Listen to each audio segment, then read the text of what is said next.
அனைவருக்கும் வணக்கம். மீண்டும் ஒரு முறை இந்த நாளில் உங்களுடன் இந்த புலமை பரிசு மாணவர்கள் எதிர்நோக்குகின்ற வினாக்களும் அது தொடர்பாக இப்போ எவ்வாறு விடை அளிக்கலாம் என்ற ரீதியிலும் நாங்கள் பார்த்து கொண்டிருக்கின்றோம். இந்த வாரங்களில் தொடர்ச்சியாக நீங்கள் டான் டிவியுடன் இணைந்திருங்கள். இது தொடர்பான சில சந்தேகங்கள் கேட்டால் நீங்கள் மீண்டும் மீண்டும் இந்த யூடியூபினூடாகவோ அல்ல டான் டிவியினுடைய வகுப்புகளில் பார்ப்பதன் மூலமாக இந்த சந்தேகங்கள் தெளிவடையும். ஆகவே நீங்கள் தொடர்ச்சியாக டான் டிவியுடைய கல்வி குழுமத்துடன் இணைந்திருந்து நடக்கப் போகின்ற இந்த புலமை பரீட்சையில் அதிகூடிய புள்ளிகளை பெற வேண்டும் என்பதுதான் எங்களுடைய எதிர்பார்க்கை ஆவலாக இருக்கின்றது. நீங்கள் தொடர்ந்தும் கற்றுக்கொண்டே இருங்கள். ரைட், பாப்பமாக இருந்தால் சமபக்க முக்கோணி என்ன சமபக்க முக்கோண வடிவ இதில் பாப்பமாக இருந்தால் சமபக்க முக்கோண வடிவ சமபக்கம் மூன்று பக்கங்களும் சமன், அதைத்தான் சொல்ற சமபக்க முக்கோணம். சமபக்க முக்கோண வடிவ பூம்பாத்தி ஒன்று சுற்றி வர கம்பங்கள் நட தீர்மானிக்கப்பட்டது.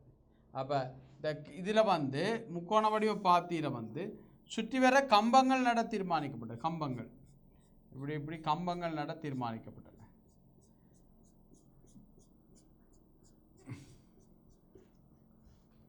சுற்றி வர கம்பங்கள் நடுவதற்கு தீர்மானிக்கப்பட்டது. சம இடைவெளியில் நடுவதற்கு ஒரு பக்கத்திற்கு 7 கம்பம் தேவையெனின் சுற்றி வர நடுவதற்கு தேவையான கம்பங்களின் எண்ணிக்கை. அப்போ நாங்கள் பாப்பமாக இருந்தால் இங்கே 7 7 7 7 3 21 கம்பங்கள் 21 கம்பங்கள் தேவை. இது சாதாரணமாக பார்க்கின்ற பொழுது எங்களுக்கு 21 கம்பம் தேவை என்று தான் தெரியும். சாதாரணமாக நாங்கள் ஒரு பக்கத்துக்கு 7 ஆகிய 3 பக்கத்துக்கும் 7 3 21 என்று தான் நாங்கள் பார்ப்போம். ஆனால் உண்மையாகவே 21 கம்பங்கள் தேவை இல்லை, குறைவான கம்பங்கள் போதும். அப்போ எத்தனை குறைவான கம்பங்கள்? இப்போ 21 தேவை இல்லாட்டால் இது 21 பெறாது. 21 கம்பமே தேவையில்லைண்டா 24 பெறாது. அப்போ இந்த 2 விடையும் பிழை.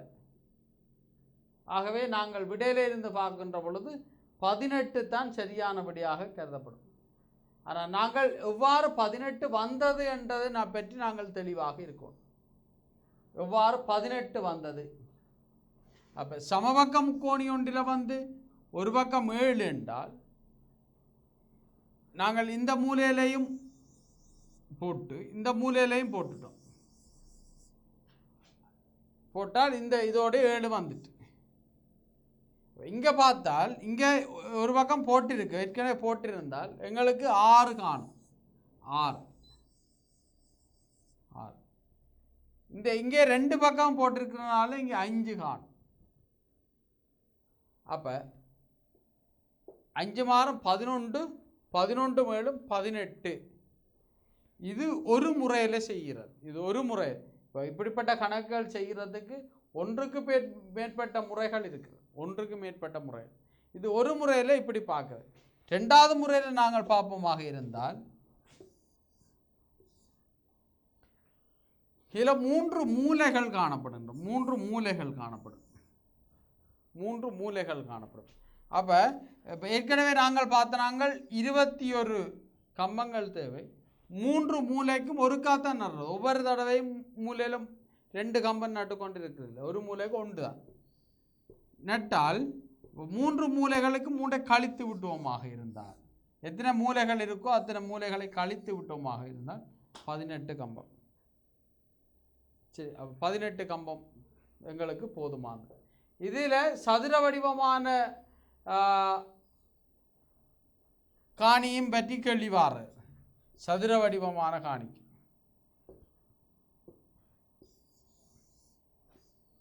இதே கேள்வியை நான் சதுரமாக, இதுக்கு பதிலாக சதுரம் என்று நாங்கள் பார்த்தோமாக இருந்தால் ஒரு பக்கம் 7 7 7 7 28 28 இல்லை 4 மூலைகள் காணப்படுகின்றது. ஆகவே 4 கழிச்சு விட்டால் 24. இது சதுரம் என்ற வினாவை வருமாக இருந்தால் இதுக்கு 24. உண்மையாகவே என்னென்றால் சதுரமண்டு வந்தால் சதுரம் என்றால் இங்கே 4 மூலைகள் காணப்படுகின்றது. ஆகவே ஒரு பக்கத்தை நாங்கள் பார்த்துட்டு 4ஆல் பெருக்கி போட்டு 4 கழிக்கவும். ஒரு முக்கோண வடிவம் என்று சொன்னால் இங்கே 3 மூலைகள் காணப்படும். ஆகவே 3ஐ கழிக்கவும். ஒரு ஐங்கோண வடிவமான ஒரு பூம்பாத்தி அல்லது ஒரு இடம் என்று சொன்னால் இங்கே 5 மூலைகள் காணப்படுகின்றது. நாங்கள் 5ஐ கழிக்கும். எத்தனை மூலைகள் காணப்படுகின்றதோ அத்தனை மூலைகளுக்கும் உரிய எண்ணிக்கையில் நாங்கள் கழித்து சரியான விடையை நாங்கள் காண முடியும். அப்போ கேள்வியை நாங்கள் மீண்டும் ஒரு முறை பார்ப்போம். முக்கோண வடிவ சமபக்க முக்கோணம் என்ன, அதில் முக்கியமாக சொல்லப்பட்டது சமபக்க முக்கோணம். சமபக்க முக்கோண வடிவத்தின் பூம்பாத்தி ஒன்றை சுற்றி வர கம்பங்கள் நட தீர்மானிக்கப்பட்டது. ஒரு முக்கோண வடிவ பூம்பாத்திக்கு சுற்றி வர கம்பங்கள் நட தீர்மானிக்கப்பட்டது. சம இடைவெளியில் நடுவதற்கு ஒரு பக்கத்துக்கு 7 கம்பம் எனில் தேவையான சுற்றி வர நடு. அப்போ 7 3 21 முக்கோண வடிவ பாத்திக்கு 3 மூலைகள் காணப்படுகின்றது. ஆகவே 3ஐ கழிச்சு விட்டால் 18. அடுத்த வினா பார்ப்போமாக இருந்தால் பாடசாலையில் இது கம்பங்களோடு தொடர்பட்டது. நாங்கள் கடந்த வகுப்புகளில் பார்த்தோம் முக்கோணிகள் எத்தனை சதுரங்கள் எத்தனை என்றொரு வினாவை பார்த்தோம். இங்கே நாங்கள் கம்பங்கள் தொடர்பான வினாவை நாங்கள் பார்க்க போகிறோம். கம்பங்கள் தொடர்பான வினாக்கள். கம்பங்கள் தொடர்பானதில் நாங்கள் நீங்கள் என்னுடைய கைகளை நீங்கள் வடிவாக பார்த்தால் தெரியும். இந்த கைகளில் பாருங்க 2 கம்பம், இந்த விரைகள் இரண்டும் 2 கம்பம் என்றால் நடுவில் ஒரு இடைவெளி. இப்போ 2 கம்பங்களுக்கு ஒரு இடைவெளி. இங்கே பார்த்தோம்னா 3 கம்பம், 3 கம்பங்களுக்கு 2 இடைவெளிகள் காணப்படுகின்றது. நீங்கள் உங்களோட கைகளில் நீங்கள் செய்து பார்க்கலாம். 4 கம்பங்கள், இங்கே 4 கம்பங்கள், இங்கே 3 இடைவெளிகள் காணப்படுகின்றது. 5 கம்பங்கள், இங்கே 4 இடைவெளிகள் காணப்படுகின்றது. ஆகவே இந்த இடைவெளிகளிலும் பார்க்க நேர்கோடு ஒன்றில் நாங்கள் பார்க்கின்ற பொழுது இடைவெளிகளிலும் பார்க்க கம்பங்கள் ஒன்று அதிகமாக இருக்கும். இடைவெளிகளிலும் பார்க்க இப்போ நாங்கள் கையில் பார்த்து நீங்கள் கையில் எடுத்து பார்க்க தெரியும் 5 கம்பங்கள் இந்த இடைவெளிகள் 4. அப்போ இடைவெளிகளிலும் பார்க்க கம்பம் ஒன்று அதிகமாக இருக்கும். அப்போ 100 இடைவெளிகள் இருந்தால் 101 கம்பம் இருக்கும். 10 இடைவெளிகள் இருந்தால் 11 கம்பம் இருக்கும். 4 இடைவெளிகள் இருந்தால் 5 கம்பம் இருக்கும். 1 இடைவெளி இருந்தால் 2 கம்பம் இருக்கும். அப்போ நேர்கோடு ஒன்றில் நீங்கள் தெளிவாக விளங்கி கொள்ள வேண்டியது என்னென்றால் இடைவெளிகளிலும் பார்க்க கம்பம் ஒன்று அதிகம். இப்போ நேர்கோட்டில் இடைவெளியிலும் பார்க்க கம்பம் ஒன்று அதிகமாக இருக்கும். +1 நேர்கோட்டில் அப்படி இருக்கு. அப்போ அதே எண்ணக்கரு தான் நாங்கள் இந்த பார்க்க போகிறோம். ஆக நாங்கள் மேலே பார்த்தோம், முக்கோணி பார்த்தோம், 3 கழித்தோம். செவ்வகம் அல்ல சதுரத்தை பார்த்தோம், 4 கழித்தோம். என்ன அப்போ தூண்களின் எண்ணிக்கை 4 கழித்தோம். சுற்றி வர பெருக்கி போட்டு 4 கழித்தோம். செவ்வகம் அல்ல சதுரத்தில். முக்கோணியில் சுற்றி வர பெருக்கி போட்டு நாங்கள் 3ஐ கழித்தோம். இங்கே நேர்கோடு என்று பார்க்கின்ற பொழுது இடைவெளியிலும் பார்க்க கம்பம் ஒன்று கூட இருக்கும், கம்பத்திலும் பார்க்க இடைவெளி ஒன்று குறைவாக இருக்கும். அந்த அடிப்படையில் நாங்கள் இந்த வினாவை வாசிப்போம்.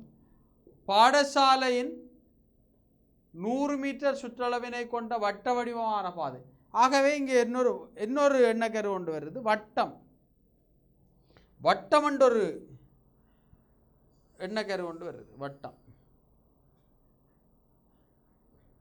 வட்டத்தை நீங்கள்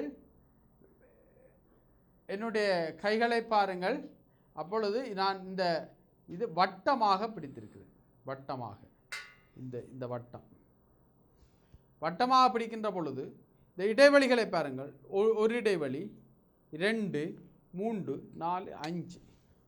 நீங்கள் வட்டமாக உங்களுடைய கைகளை இப்படி பந்தை பிடிப்பது போல பிடித்து போட்டு அந்த இடைவெளிகளை எண்ணி பாருங்கள்.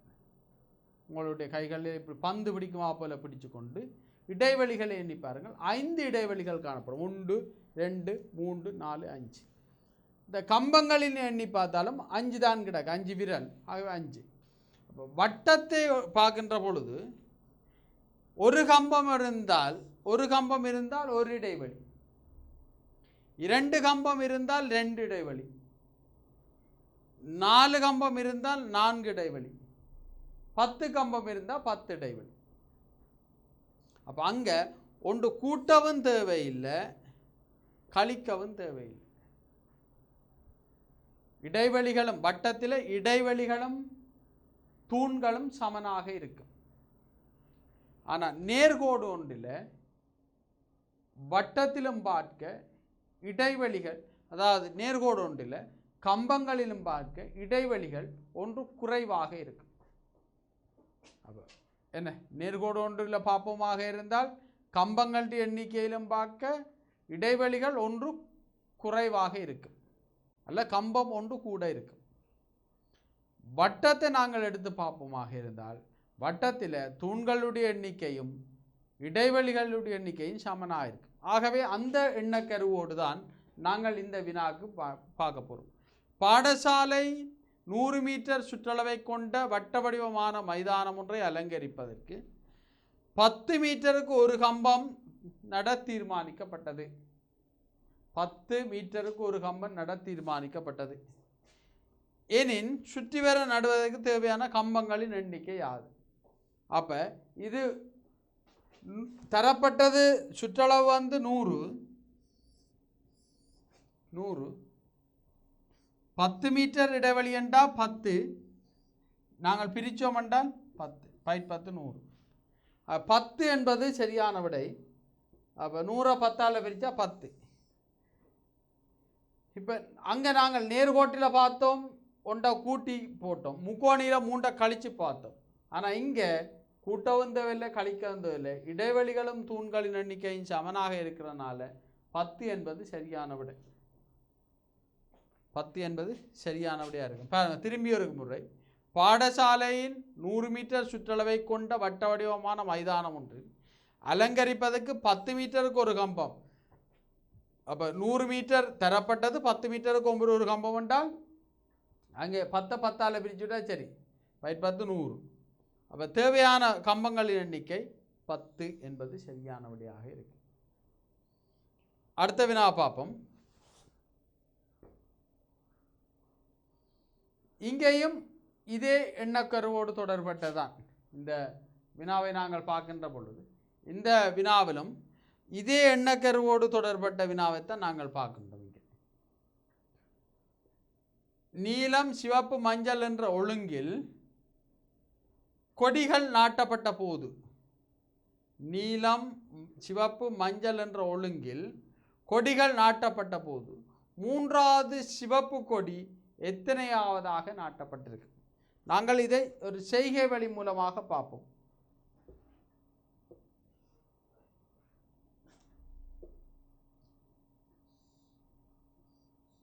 நீலம்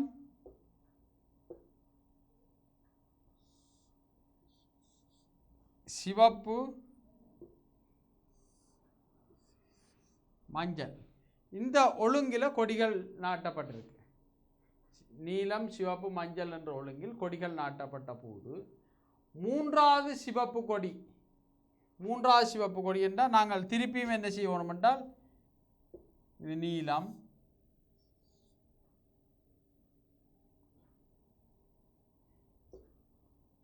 சிவப்பு மஞ்சள், அடுத்தது நீலம் சிவப்பு மஞ்சள். இப்படித்தான் கொடிகள் பறக்கிறது. அப்போ அவன் கேட்குறான் என்னண்டா நீலம் சிவப்பு மஞ்சள், நீலம் சிவப்பு மஞ்சள், நீலம் சிவப்பு மஞ்சள் என்ற ஒழுங்கில் கொடிகள் நாட்டப்பட்ட போது மூன்றாவது சிவப்பு கொடி, அப்போ முதலாவது சிவப்பு கொடி இது, முதலாவது சிவப்பு கொடி, இரண்டாவது சிவப்பு கொடி, மூன்றாவது சிவப்பு கொடி. அப்போ மூன்றாவது சிவப்பு கொடி எத்தனையாவதாக நாட்டப்பட்டிருக்கும்? அப்போ 1 2 3 4 5 6 7 8 எட்டாவதாக நாட்டப்பட்டிருக்கும். ஆகவே இதுக்கு விடைய பாப்பமாக இருந்தால் 8 என்பது சரியான விடை. இது ஒரு முறை, இது நாங்கள் செய்ய வழியின் உண்டு ஒரு முறை. ஆனால் இப்போ 100 கம்பம் என்று கேட்ட பொழுது நாங்கள் இப்படி கொடி கீறி விளையாடி கொண்டு இருக்கலாம். இங்கே 8 என்றனால நாங்கள் கொடியை கீறி விளங்கப்படுத்தினோம். 100 கம்பம் 150 கம்பம் 246 கம்பம் என்றேக்குள்ள நாங்கள் இந்த கொடிகளை கீறி கொண்டிருக்கலாம். சிவப்பு மஞ்சள் நீலம் என்று இப்படி கொடிகளை கீறி கொண்டு இருக்கலாம். கொடிகளை கீறி கொண்டிருக்கத்தான் ஒரு கணக்கு செய்ய நேரம் சரி 45 நிமிஷம் 1 மணித்தேலம் போயிடும். அப்போ நாங்கள் என்ன செய்யணும்னா அதுக்கு வேறு ஒரு நுட்பத்தை பயன்படுத்த வேண்டிய தேவை. அப்போ இது ரெண்டாவது முறை ஒன்றை காட்டுறேன் பாருங்க. நீலம் சிவப்பு மஞ்சள், இதில் முதலாவது நீலம் சிவப்பு மஞ்சள், இது முதலாவது வட்டம். ரெண்டாவது நீலம் சிவப்பு மஞ்சள், ரெண்டாவது நீலம் சிவப்பு மஞ்சள், இது ரெண்டாவது சிவப்பு கிடக்கு. இங்கே மூன்றாவது பார்ப்போம்டா நீலம் சிவப்பு 1 2 3 4 5 6 7 8 ஆகிய 8 என்பது சரியானது. இது ரெண்டாவது முறை. இப்படி எழுதி கொண்டு போகிறோம். நீலம் சிவப்பு மஞ்சள் நீலம் சிவப்பு மஞ்சள் நீலம் சிவப்பு மஞ்சள் என்று எழுதி கொண்டு நாங்கள் மூன்றாவது சிவப்பு எத்தனையாவதாக இருக்குது என்றதை பார்க்கும். மூன்றாவது எத்தனையாவதாக இருக்குன்னு பார்க்க. இது ரெண்டாவது முறை. மூன்றாவது முறை இதில் கன முறைகள் நாங்கள் இந்த வினாக்களை விடை அளிக்கலாம். மூன்றாவது விடையை பார்ப்போம்டா முதலாவது வரிசையில்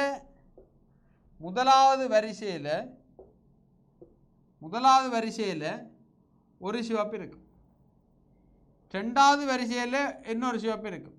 அப்போ அங்கே 3 3 6 வந்துட்டு மூன்றாவது வரிசையில் 2 தான் வரும். இந்த 2 தான் வரும். மஞ்சள் தேவையில்லை. 6 2 8. அவை அந்த அடிப்படையில் பார்த்தாலும் இங்கே 8 என்பது சரியான விடை. நாங்கள் ஒரு வினாக்கு விடையளிக்கின்ற பொழுது பல நுட்பங்களில் விடையளிக்கலாம், பல முறைகளில். எங்களுக்கு எந்த முறை விளங்குதோ, எந்த முறை சுகமாக இருக்கிறதோ அந்த முறையில் விடையளிக்கணும். இந்த முறை தான் சரியென்றில்லை. உங்களுக்கு எந்த முறை இலகுவாக எந்த முறை பொருத்தமாக இருக்கிறதுன்றதை நீங்கள் தீர்மானித்து கொண்டு அந்த வினாக்களை விடை எழுதலாம்.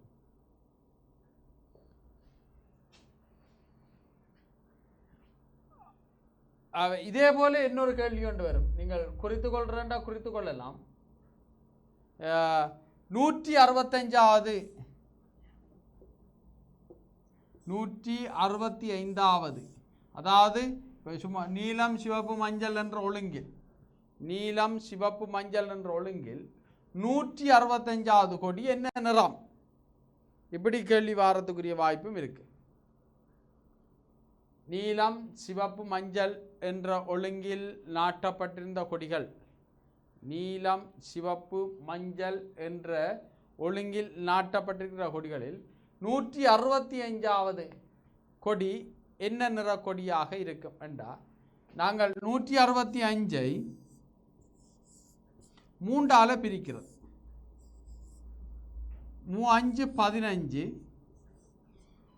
1 மிச்சம் 5, 3 5 15. அப்போ 55வது என்ன? அப்போ என்ன நிறக்கொடி என்றதான் கேள்வி. என்ன நிறக்கொடி என்ன? 155வது இருந்தால் 165 நிறக்கொடிகள் இருக்கு. 165 இது இருக்கு. 165 பார்ப்போம் என்றால் கேள்வி என்னென்றா, சிவப்பு நீலம் சிவப்பு மஞ்சள் என்ற ஒழுங்கில் 165 கொடிகள்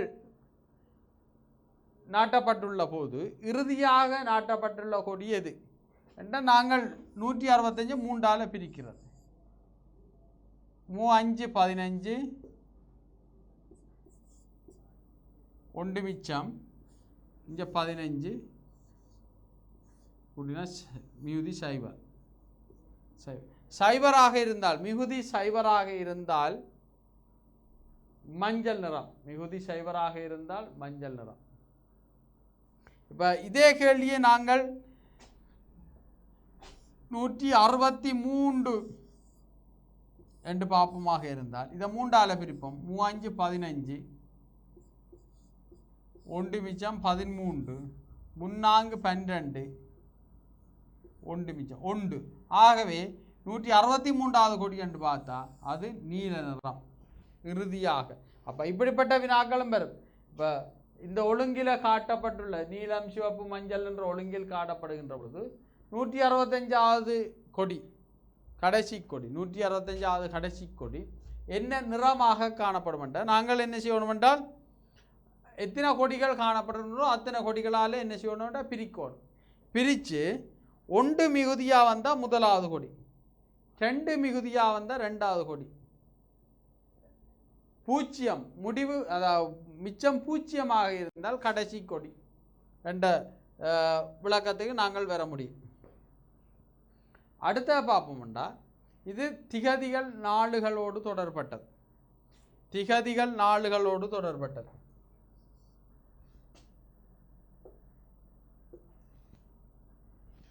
திகதிகள் நாளுகளோடு தொடர்பட்ட இதில் பார்க்க அப்போ திகதி நாள் வருடம் தசாப்தம் எல்லாம் ஒரே எண்ணக்கருக்களோடு தொடர்பட்ட வினா.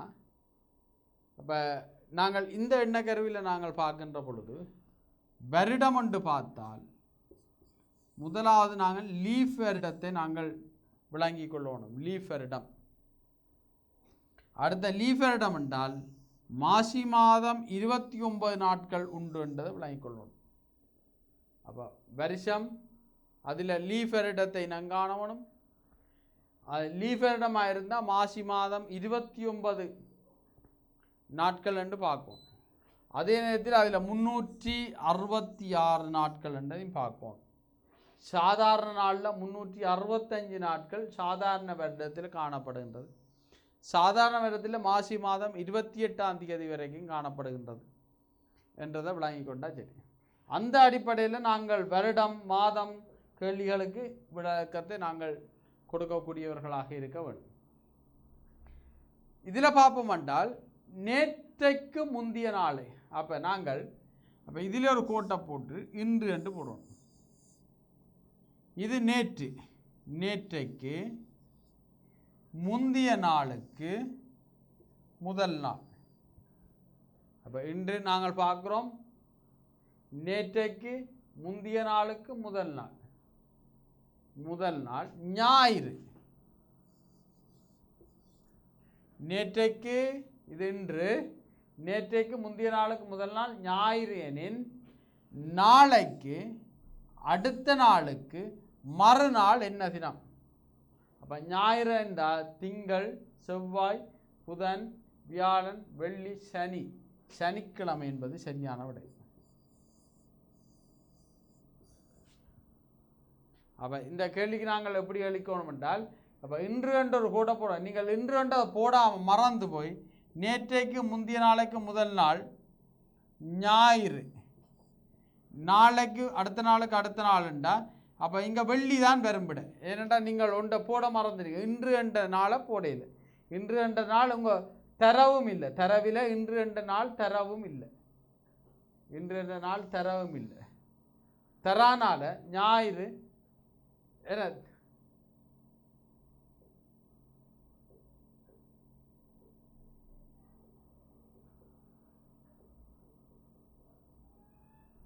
அப்போ தரவில்லை என்ற நாள் இன்று என்ற நாள் வந்து அதில் தரவும் இல்லை. தரவில்லை என்ற நாளில் நீங்கள் மாறி போட்டுடுவீங்கள். ஆகவே திருப்பி ஒருக்கா பாப்பமாக இருந்தால் இப்போ இன்று நேற்றைக்கு முந்திய நாளுக்கு முதல் நாள், ஞாயிறு எனின் நாளைக்கு, அடுத்த நாளுக்கு, மறுநாள். அப்போ ஞாயிறு, திங்கள், செவ்வாய், புதன், வியாழன், வெள்ளி, சனி. சனி என்பது சரியானபடியாக இருக்கு.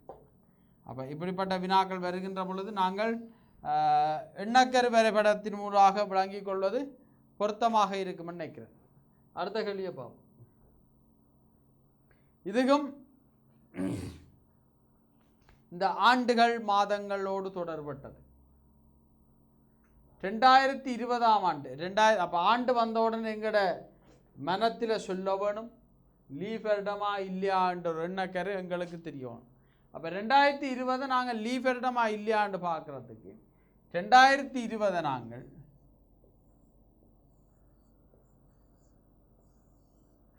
2020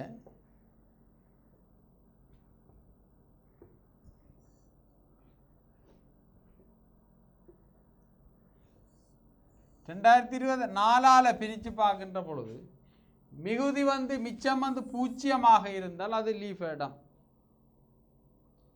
தரப்பட்ட ஆண்டை நீங்கள் 4ஆல் பிரித்து பார்க்கின்ற பொழுது மிச்சம் வந்து பூஜ்ஜியமாக இருந்தால் அது லீஃப் இடம். ஆகவே இங்கே 4ஆல் பிரித்து 4 ஆகவே இது லீஃப் இடம் என்பது எங்களுக்கு தெரியும். லீஃப் இடம்.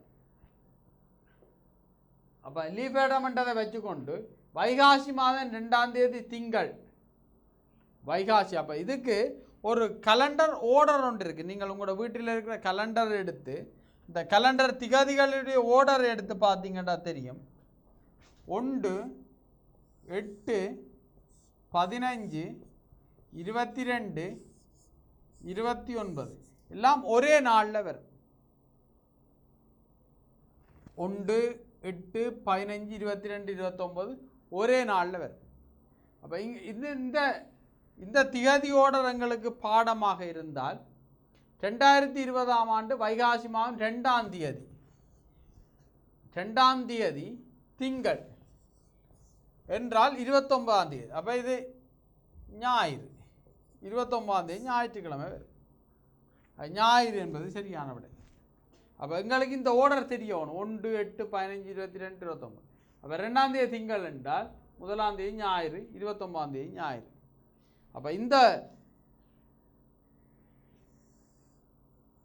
இது தெரியக்கூடியதாக இருக்கணும். அடுத்த பார்ப்போம் நாங்கள்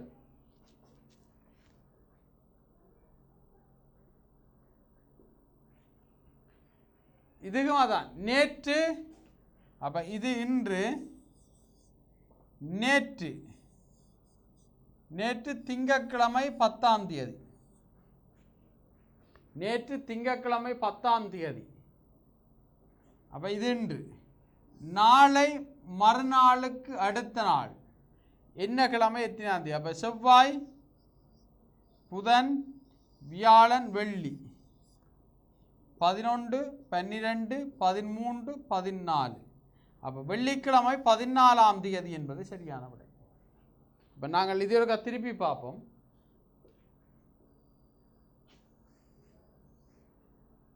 அப்போ நாங்கள் இப்படி ஒரு எண்ணக்கரு வரைபடத்தின் மூலமாக நாங்கள் அப்போ இன்று என்று போடுங்க. முதல்ல எது என்று இன்று மறந்துடுவீங்க. இன்று, நேற்று, திங்கட்கிழமை 10ஆம் தேதி என்றால் நாளை மறுநாளுக்கு அடுத்த நாள். அப்போ திங்கள் என்றால் இது செவ்வாய், புதன், வியாழன், வெள்ளி. 10ஆம் தேதி என்றால் 11, 12, 13, 14. வெள்ளிக்கிழமை 14ஆம் தேதி என்பது சரியானபடியாக இருக்கு.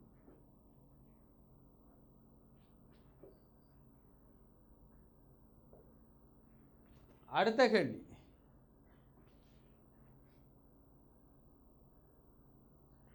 இது தரவுகளை அடிப்படையாக கொண்டு இந்த வினாவை நாங்கள் பார்க்கின்ற பொழுது தரவுகளை அடிப்படையாக கொண்டு முன்னுக்கு இருப்போர் பின்னுக்கு இருப்போர் தொடர்பான விளக்கத்தை தருகின்றது. அப்போ ஒரு வரிசையில் ஏ,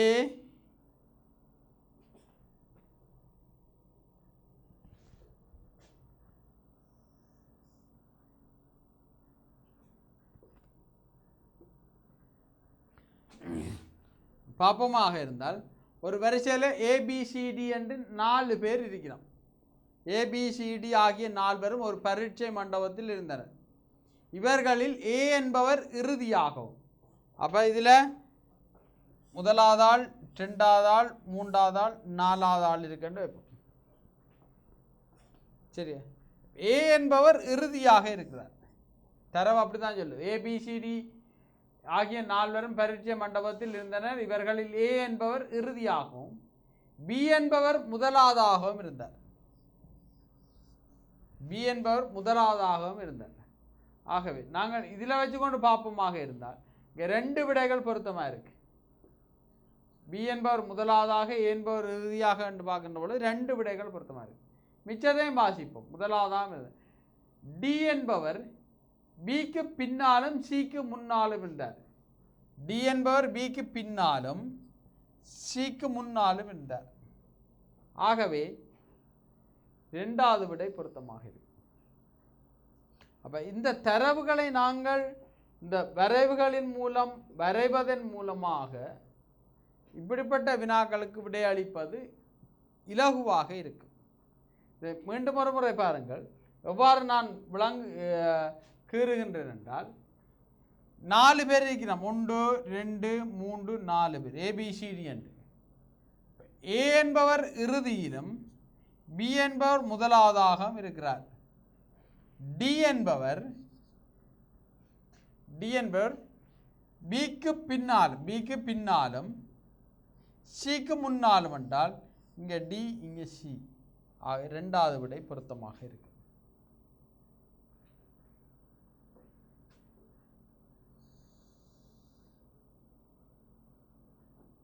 அடுத்த வினா பார்ப்போம்.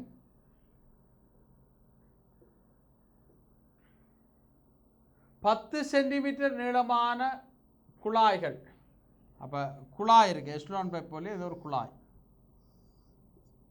10 சென்டிமீட்டர் நீளமான குழாய்கள் 5 இருக்கு.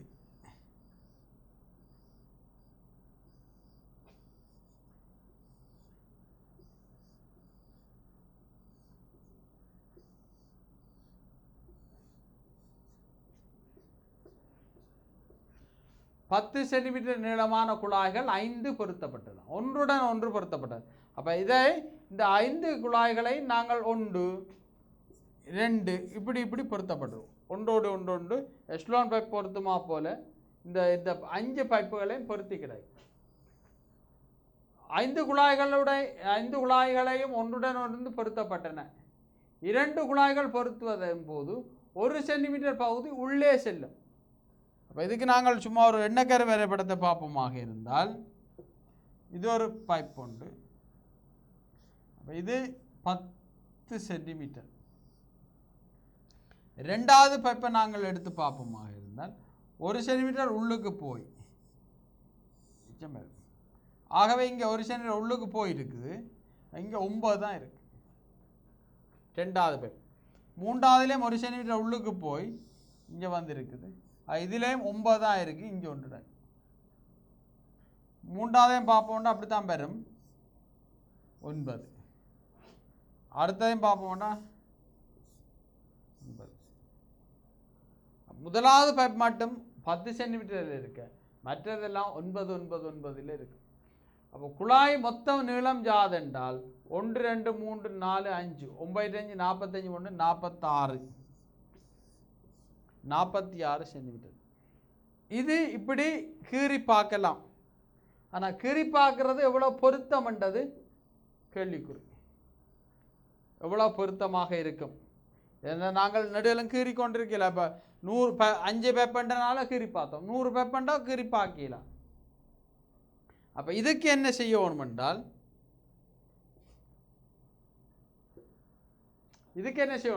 ஒரு பைப் 10 சென்டிமீட்டர் தர 5 50 சென்டிமீட்டர். அப்போ எங்களுக்கு தெரியும் 5 தூண்கள் என்றால் 4 இடைவெளிகள். நான் ஏற்கனவே சொன்னேன் 5 தூண்களுக்கு 4 இடைவெளிகள். அப்போ இங்கே 4 ஜாயிண்ட் வரும். 5 பைப்புக்கு 4 ஜாயிண்ட் வரும்.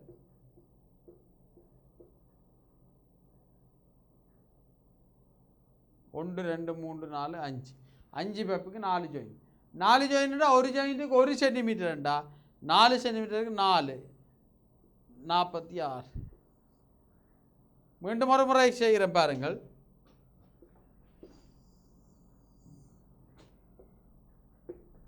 அதாவது ஒரு துண்டினுடைய நீளம் 10 சென்டிமீட்டர். இவ்வாறு 5 குழாய்கள் இருக்குது. 5 தர 10 50. ஒரு பொருத்தத்தில் 1 சென்டிமீட்டர் உள்ளே செலுத்தப்படும். 5 செலுத்துகின்ற பொழுது 4 சென்டிமீட்டர் உட்செலுத்தப்படும். 4 சென்டிமீட்டர் உட்செலுத்தப்படும். அப்போ 4 கழிப்போம். 4 கழிச்சா 46. 46 என்பது சரியான விடை.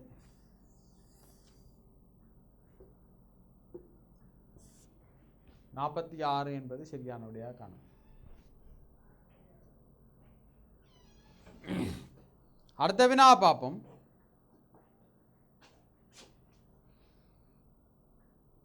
ஒரு பக்கம் 12 சென்டிமீட்டர் நீளமான சமபக்க முக்கோணி உண்டு. இதே கேள்வி நாங்கள் ஆரம்பத்திலேயும் பார்த்தாங்க.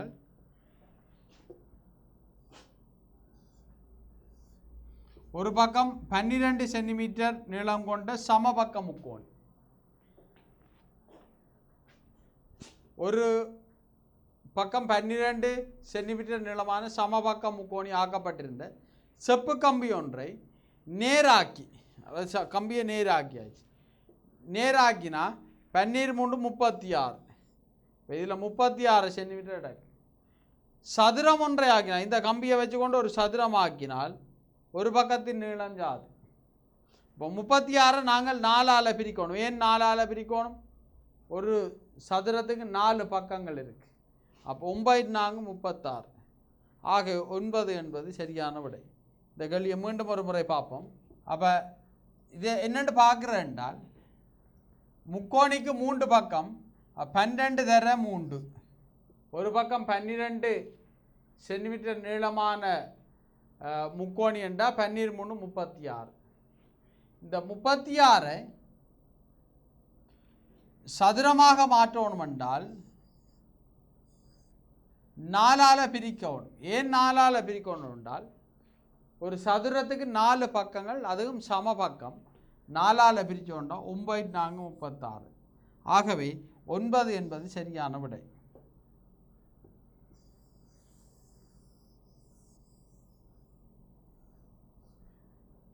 என்பது சரியான விடையாக காணப்படும். இப்படி ஒரு வினாவும் அடிக்கடி வருகின்றது. இந்த வினா பாப்பமாக இருந்தால், ஒரு கருப்பு நிற பெட்டி ஒன்றில் நீல காலுறைகள் 10 ஜோடிகளும் பச்சை நிற காலுறைகள் 7 ஜோடிகளும் வெள்ளை நிற காலுறைகள் 5 ஜோடிகளும் இருந்தன. வெள்ளை நிற ஜோடி ஒன்றை எழுமாறாக எடுப்பதற்கு ஆக குறைந்தது எத்தனை தடவை எடுக்க வேண்டும் என்றொரு வினா. இதை நாங்கள் பார்த்தோமாக இருந்தால், இங்கே பார்ப்போம். கருப்பில்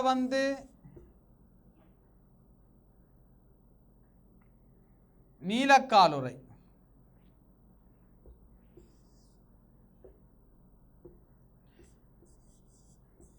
நீலக்காலுறை நீல நிற காலுறைகள் 10 கிடக்கு. பச்சை நிற காலுறை 7 கிடக்கு, 7 சோடி. வெள்ளை நிற காலுறை 5 சோடி இருக்கு.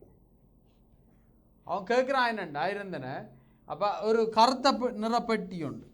அந்த கருப்பு நிற பெட்டிக்குள்ளே என்ன நிற என்று வெளியில் பார்க்கின்ற பொழுது தெரியாது. நாங்கள் கை வைத்து பார்த்து வெளியில் எடுத்த அப்புறம் தான் தெரியும் அது நான் எடுத்தது என்ன நிற காலுறை உண்டு. அப்போ கேள்வி என்னென்னா, கருப்பு நிற பெட்டி ஒன்றில் நீல நிற காலுறைகள் 10, பச்சை நிற காலுறைகள் 7, வெள்ளை நிற காலுறைகள் 5 சோடிகளும் இருந்தன. வெள்ளை நிற சோடி ஒன்றை எழுமாறாக எடுப்பதற்கு ஆக குறைந்த எத்தனை தடவை எடுக்கணும்? அப்போ நாங்கள் முதலாவது எடுக்கிறோம்டா வெள்ளை நீலம் வருதுன்னு வைப்போம். முதலாவது தடவை எடுக்க நீலம், 2வது தடவை எடுக்கவும் நீலம் வரும்.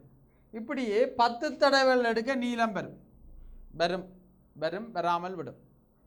அப்போ வருகுது என்று வைத்து கொண்டோம்டா ஒரு தடவை எடுக்கக்குள்ள 10 வருது, 10 நீல நிறம் முழுக்களும் வந்துட்டு.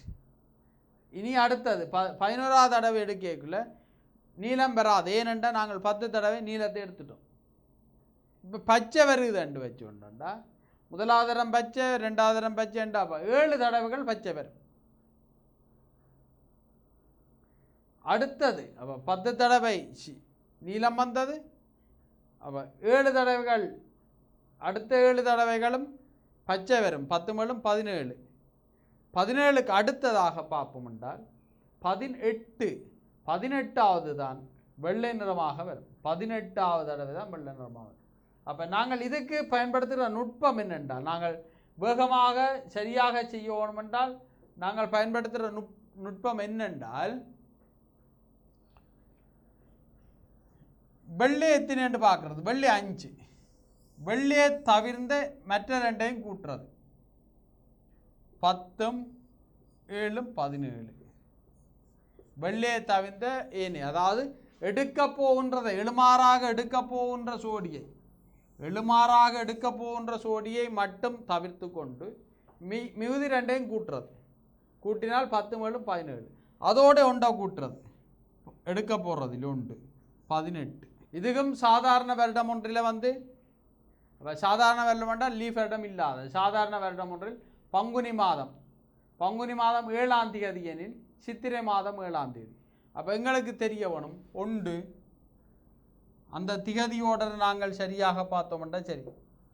ஏற்கனவே சொன்னான் 1 8 15 22 29 ஏன்னா, அப்போ 7ஆம் தேதி புதன்கிழமை, 7ஆம் தேதி புதன்கிழமை. பங்குனி மாதம்ன்றா எங்களுக்கு தெரியும், நாங்கள் கைகளில் எடுத்து தை மாசி பங்குனின்னா 31 நாள், 30 31 புதன் வியாழன் வெள்ளி சனிக்கிழமை. இப்போ ஞாயிற்றுக்கிழமை அடுத்த மாதம் 1ஆம் தேதி, சித்திர மாதம் 1ஆம் தேதி ஞாயிறு தொடங்கும். 1 ஞாயிறு, 1 8 8 ஞாயிறு என்றால் 7ஆம் தேதி சனிக்கிழமை தொடங்கும். சனி என்பது இதுக்கு சரியான விடையாக காணப்படும். ஆகவே இந்த வினாவுடன் நாங்கள் இன்றைய வகுப்புகளை யாவை நிறைவு செய்வோம். தொடர்ச்சியாக கல்வி டிவியுடன் இணைந்திருங்கள். கல்வி டிவியுடன் இணைந்திருப்பதன் மூலமாக நீங்கள் எதிர்காலத்தில் நல்ல பெறுபேறுகளை எடுக்க வேண்டும் என்பதுதான் எங்களுடைய விருப்பமும் ஆசையுமாக இருக்கின்றது. ஆகவே அந்த விருப்பத்தினும் ஆசையிலும் அடிப்படையில் இந்த டான் டிவியினுடைய கல்வி குழுமம் உங்களோடு தொடர்ந்து உங்களுக்கு துணை புரிந்து கொண்டிருக்கின்றது. நீங்கள் தொலைக்காட்சியின் மூலமாக பார்க்கலாம், இல்லாவிட்டால் நீங்கள் யூடியூப் மூலமாக இதை டவுன்லோட் பண்ணி பார்ப்பதன் மூலமாக உங்களுடைய பெறுபேறுகள் எதிர்காலத்தில் அதிகரிக்கும் என்ற நம்பிக்கையோடு விடைபெறுகின்றேன். நன்றி, வணக்கம்.